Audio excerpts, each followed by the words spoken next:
Sesi ini adalah sesi lanjutan dari sesi 3, yaitu kita akan melihat kembali kelanjutannya dari audit with COVID dengan case study manajemen IT pada sebuah perusahaan.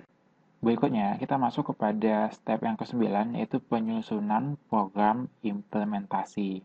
Nah, untuk penyusunan program implementasi COVID sendiri itu terdiri dari 3 tahap. Yang pertama adalah penentuan target implementasi, yang kedua adalah penyusunan solusi permasalahan, dan yang ketiga adalah penyusunan dari program implementasi itu sendiri. Nah, untuk tahap yang pertama, yaitu target performance, untuk implementasi selanjutnya, itu kita harus mengetahui terhadap IT goals, process goals, dan activity goals. Di mana ini sama saja untuk dan pada tahap asesmen tadi, dan tapi ini memiliki target matriksnya masing-masing. Untuk target matriknya masing-masing, yaitu untuk stakeholder di bagian IT goals, itu harus dilibatkan dalam kebijakan sehingga kepentingan diakomodasi.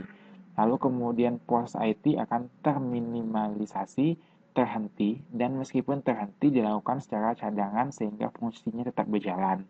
Dan semua proses bisnis penting yang seharusnya didukung oleh IT sudah dilakukan. Lalu ini untuk target matriksnya dari proses goal-nya adalah tumpang tindih terminimalisasi dan efeknya teratasi. Lalu kemudian tugas terdistribusi dan sistematis. Target berikutnya adalah pemberian tanggung jawab lengkap sehingga permasalahan kritis perusahaan tertangani. Dan untuk target matrix dari activity goals, yaitu peran IT-nya terdokumentasi, lalu pembahasan arah strategik IT yang teratur dan sistematis, dan terakhir proses fungsi operasional IT tersambungkan ke struktur operasional bisnis.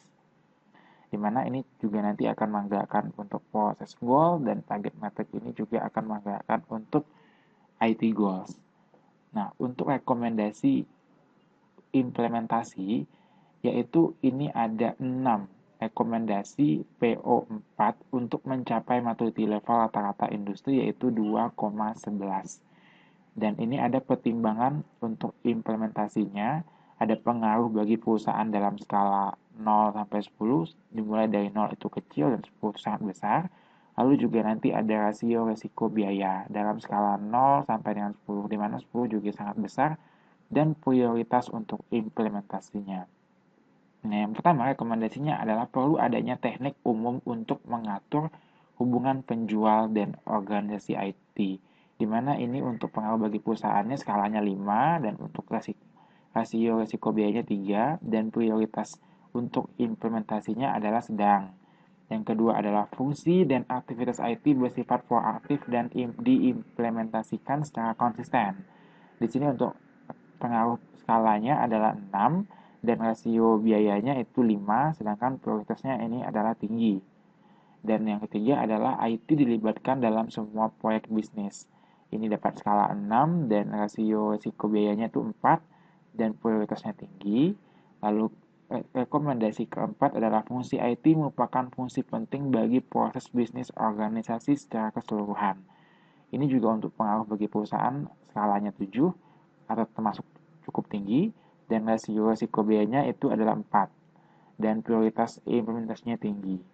Lalu peran dan tanggung jawab IT diformalkan dan dijalankan. Ini untuk pengaruh perusahaan juga cukup tinggi, dapat nilai 7 dan untuk rasio risiko biayanya 5 dan prioritasnya juga tinggi. Dan yang terakhir adalah fungsi IT diatur untuk merespon kebutuhan pelanggan dan hubungan penjual secara taktis dan dengan cara konsisten.